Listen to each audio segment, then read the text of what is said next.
폭우가 내리는 밤, 낡은 창고 천장에서는 빗물이 한 방울씩 떨어지고 있었다.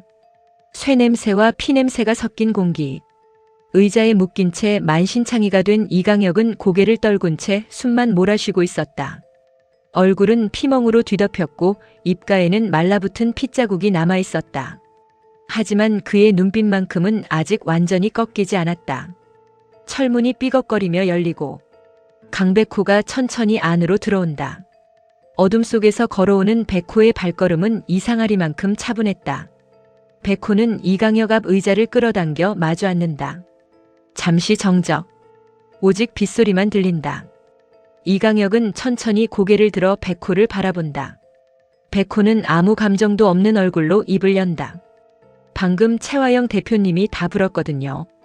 이강혁의 눈썹이 미세하게 흔들린다. 백호는 천천히 말을 이어간다. 오복희 씨를 죽인 사람. 이강혁 씨라고. 순간.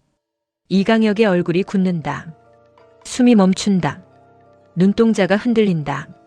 하지만 곧 비웃듯 고개를 젓는다. 최화영이? 그 여자 절대 안 그래. 백호는 미동도 하지 않는다. 왜요? 그 사람 믿습니까? 이강혁은 피식 웃는다. 최화영은 날 버릴 인간이 아니야. 그러나 그 말은 자신에게 하는 최면처럼 들렸다. 백호는 조용히 휴대전화를 꺼낸다. 그럼 이건 뭡니까? 곧 녹음이 재생된다. 지직거리는 잡음. 그리고 최화영의 목소리. 오복희를 죽인 건 이강혁이야. 전부 이강혁이 한 짓이라고. 창고 안 공기가 얼어붙는다. 이강혁의 얼굴이 창백해진다. 하지만 그는 모른다.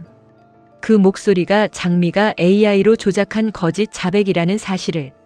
아니, 이건 최화영이 아니야. 그는 중얼거리지만 이미 의심은 시작되었다. 백호는 결정타를 날린다. 이강혁 씨, 여기서 최화영 지키다가 죽을 겁니까? 아니면 먼저 살아남을 겁니까? 이강혁의 동공이 흔들린다. 백호는 자리에서 일어난다. 생각 잘하세요. 최화영 대표님은 이미 당신 버렸으니까. 철문이 닫힌다. 혼자 남은 이강혁. 천장에서 떨어지는 빗물 소리. 그는 멍하니 녹음을 떠올린다. 그리고 처음으로 최화영이 자신을 버렸을 수도 있다는 생각을 한다. 설마 정말 나를. 한편 마대창 저택. 서재. 최화영 역시 의자에 묶여 있었다. 손목은 붉게 쓸려 있었고 얼굴은 초췌했다. 그러나 눈빛은 여전히 독사처럼 살아있었다. 그때 문이 열리고 강백호가 들어온다. 최화영은 비웃는다. 강백호 씨, 이제 별짓 다 하네. 백호는 그녀를 바라본다. 대표님, 이강혁 씨는 당신을 배신했어요. 최화영은 코웃음을 친다. 내가 그 말을 믿을 것 같아? 백호는 말없이 녹음 파일을 재생한다. 잠시 후, 이번에는 진짜 이강혁 목소리가 흘러나온다. 오복희 사건은 최화영 대표님도 알고 있었습니다. 최하준 화재 사건도.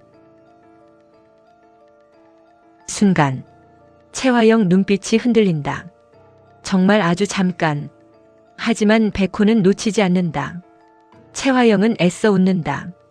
조작이네. 이강혁이 그럴 리 없어. 하지만 목소리는 떨린다. 백호는 천천히 몸을 숙인다. 정말요? 대표님은 한 번도 사람을 믿어본 적 없잖아요. 최화영은 입술을 깨문다. 백호는 마지막으로 말한다. 이강혁 씨는 살고 싶어 합니다. 대표님은요? 대표님은 아직도 이강혁 씨가 자기 대신 감옥 갈 거라고 믿어요? 문이 닫힌다. 최화영 혼자 남는다. 그리고 그녀는 처음으로 불안해한다. 강혁 씨, 설마, 정말. 그 순간 오장미가 CCTV 화면을 보며 조용히 웃는다.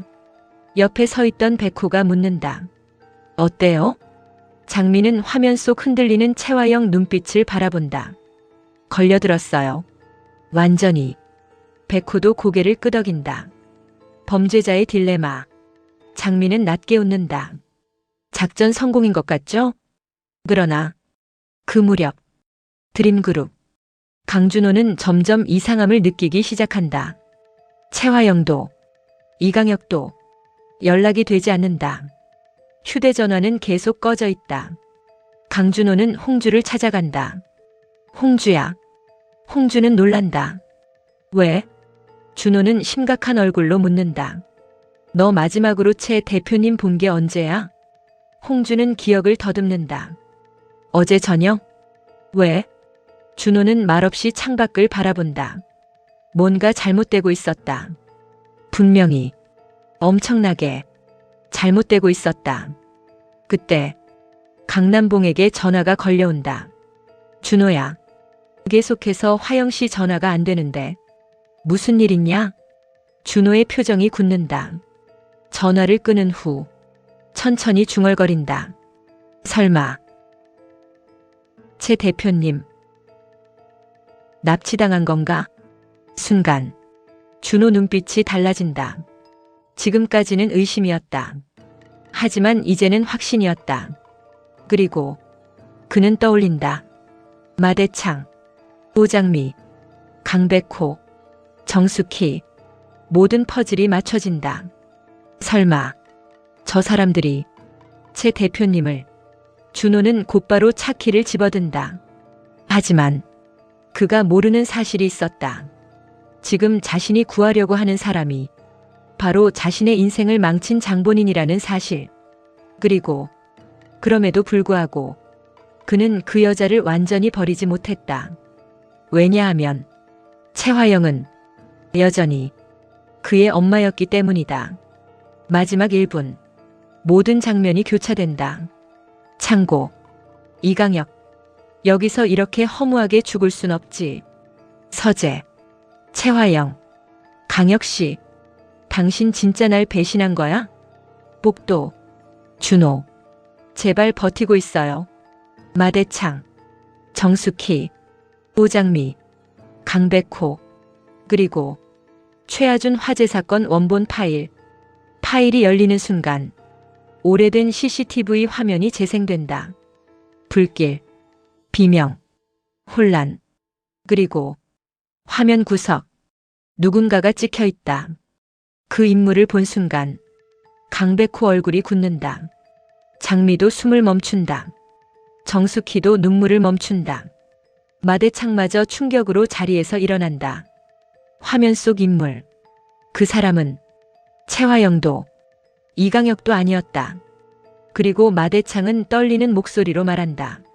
설마 그 사람이. 검은 화면. 충격적인 비명. 그리고 누군가의 목소리. 이제야 진짜 흑막이 나타났군. 첫 번째 남자. 다음 이야기. 서로를 배신한 공범들. 무너지는 최화영. 무너지는 이강혁. 그리고 최아준 화재 사건 뒤에 숨어있던 진짜 괴물의 정체가 드러난다.